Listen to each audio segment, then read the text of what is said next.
শীতের দিনে সবজি দিয়ে যেমন মাছ মজা, তেমনি আবার ভুনা করেও মাছ মজা। পেঁয়াজ দিয়ে, পেঁয়াজ কলি দিয়ে, না তারপরে হচ্ছে একটু চিকন করে টমেটো দিয়ে। আসসালামু আলাইকুম বন্ধুরা, কেমন আছেন? আলহামদুলিল্লাহ আমি ভালো আছি। আমি আজকে পেঁয়াজ দিয়ে ভুনা করব, একটু পেঁয়াজ কলি দিব, সাথে একটু টমেটো দিব, ভুনা করব আমি বোয়াল মাছ। আমি এখানে 1 কাপ পরিমাণ মতো পেঁয়াজ নিয়ে নিয়েছি। আর দুঃখিত, আসলে ভুলটা হয়, মানুষই তো ভুল করে। আমার ভাজা মাছের যে ভিডিওটা ক্লিক করেছিলাম সেটা কিন্তু হয়নি। 2টা ক্লিপে আমার মিস হয়ে গেছে, জানি না, হয়তো ডিলিট হয়ে গেছে, পাচ্ছি না। তো যাই হোক, আমি পেঁয়াজটা ভাজা ভাজা করার পরে এখানে মশলা দিয়ে দেবো 1 চামচ করে সব কিছু। ধনে গুঁড়ো 1 চামচ, মরিচ গুঁড়ো 1 চামচ, হলুদ গুঁড়ো একটু 1 চামচের চেয়ে কম, হাফ চামচের মতো। আর মরিচ গুঁড়ো আমি 1.5 চামচ দিব, আর জিরা গুঁড়ো 1 চামচ। আদা রসুন জিরা বাটা এটা হচ্ছে আমি 1 টেবিল চামচ দিব। বাটাটা একটু বাড়িয়ে দিই ভুনা মাছের মধ্যে, আমার ভালো লাগে বাটা মশলাটা বাড়িয়ে দিলে। আদা বাটা রসুন বাটা আমি একটু সবসময় বাড়াবার চেষ্টা করি বাড়িয়ে দেওয়ার জন্য। তো দেখেন আমি কিন্তু বাড়িয়ে দিলাম প্রায় 2 টেবিল চামচের মতো, সব কিছু মিলে আদা বাটা, রসুন বাটা, জিরা বাটা এটা মিলে প্রায় 2 টেবিল চামচের মতো দিয়েছি।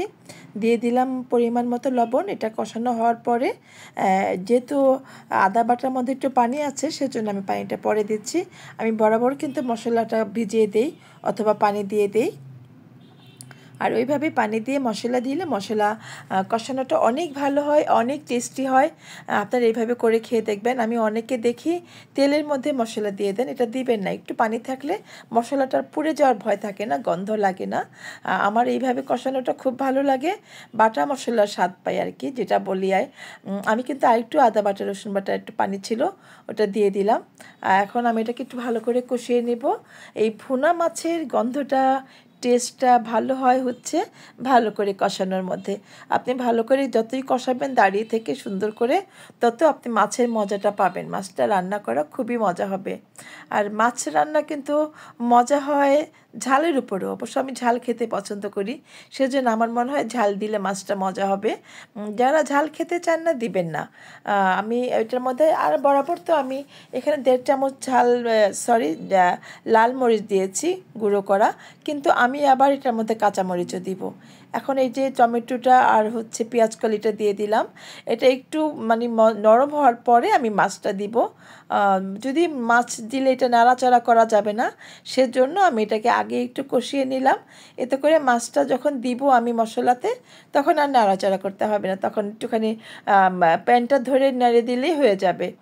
সহজভাবে রান্না করার পদ্ধতিটা দিলাম, যাতে মাছটা ভেঙেও না যায়, আবার সব কিছু সুন্দর মতো রান্না হয়। আপনারা যারা রান্না করেন সবাই তো জানেন, তাই না? আমি কিন্তু অত রাঁধুনি না, কিন্তু আমি চেষ্টা করি গুছিয়ে গাছিয়ে নিজের মন মতো করে রান্না করার। এটা কিন্তু সম্পূর্ণই আমার নিজের আর্ট, নিজের মতো করে করি। আমি কিন্তু মায়ের কাছে শিখেছি, মা রান্না করেছে, দাঁড়িয়ে থাকতাম, দেখতাম। এটা একটা বদ অভ্যাস ছিল আমার। মা যখন রান্না করতো আর আমি বাসায় থাকলে মায়ের পাশে থাকতাম, রান্নাঘরে সবসময় থাকতাম আমি। তো আমি মাছগুলো দেখেন ভেজেছিলাম, ভালো করেই কড়া ভাজা দিয়েছি, কিন্তু মাছটা আমার আসলে ভিডিও ক্লিপটা হয়নি। সরি, আমি দুঃখিত। আসলে কি করে বলবো, কীভাবে যে মিসিংটা হলো বুঝতেই পারছি না। যাই হোক, মাছটা দিয়ে দিলাম। আর আমি তো, আপনারা জানেন আমার বন্ধুরা সবাই, আমি কিন্তু মাছ ভাজার যে কড়াইটা সেটার তেলটা এবং একটু ধুয়ে পানি দিয়ে দিই। এতে করেও মনে হয় মাছ টেস্টি হয়, মাছের মজাটা অনেক গুণ বেড়ে যায়। আর আমি কিন্তু একটু সয়া সস দিয়ে দিয়েছি এর মধ্যে, খেয়াল ছিল না অফ ক্যামেরায়। সয়া সসটা দেই, আমার ভালো লাগে মাছ রান্নায়। আমি সবসময় বলি, মাংস রান্না অথবা ডাল সবজি রান্নায় আমি সয়া সসটা ইউজ করতে পছন্দ করি। আর যেহেতু সসটা আমি নিজেই তৈরি করি, আমার তেমন একটা গায়ে বাঁধে না। হ্যাঁ, এটা সবসময় আমার বাসায় থাকে। আমি চেষ্টা করি এটা ব্যবহার করার জন্য, যাতে এটা করে কী হবে, চাইনিজের যে লুকটা, বাইরে খাবারের রেস্টুরেন্টের যে লুকটা, সেটা আসবে এবং টেস্টও সেরকম আসবে। বাচ্চারা মাছ কিন্তু খেতে চায় না, একটু মোটিভেশন করে দিলে, একটু ভালো করে রান্না করলে তখন বলে যে সবজিটা মজা হয়েছিল, মাছটা মজা হয়েছিল। সেজন্য আর এখন মাছ খেতে নাও করে না, কিন্তু এই টাইপের বড় মাছগুলো আমি রান্না করি। দিয়ে দিলাম কাঁচামরিচ আর ধনেপাতা। 5 মিনিট আমি দমে রাখবো, বাস মাছটা হয়ে যাবে। আমার মাছ এইভাবে রান্না করে খেতে খুবই পছন্দ। পছন্দ করি। আপনাদের যারা ভালো লাগে এভাবে করে খাবেন। ছোট্ট করে একটু কমেন্ট করবেন। যদি ভালো লাগে প্লিজ আমার চ্যানেলটিকে সাবস্ক্রাইব করে পাশে থাকবেন, বেল আইকনটি প্রেস করে দিবেন, যাতে যখনই আমি নতুন কোনো ভিডিও আপলোড করব সেটা নোটিফিকেশন আপনার কাছে পৌঁছে যাবে। প্লিজ পাশে থাকবেন, ছোট্ট করে একটু কমেন্ট করবেন। আমার রান্নাটা কেমন হয়েছে একটু কমেন্ট করলে আমার পড়তে ভালো লাগে, আমি ইন্সপায়ার হই। ছোট্ট করে একটু লাইক করে দিয়ে যাবেন, এতে করে আমার অনেক উপকার হবে, আমি অনেক খুশি হব।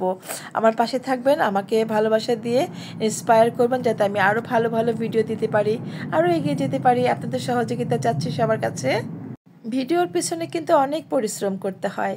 এই ক্যামেরার সাজকাজ গোছানো এটা তো আপনাদের জন্যই, তাই না? আর যারা নতুন রাঁধুনি তাদের উপকারে হবে এটা মনে করেও স্লোলি একটু ভেঙে ভেঙে বলি। ফাইনাল লুকটা দেখেন কেমন হয়েছে, অনেক টেস্টি হয়েছে। কিন্তু কি করে বলবো বলেন তো, আমি কিন্তু খেয়েই ভিডিও করি, সবসময় ভয়েস দেই।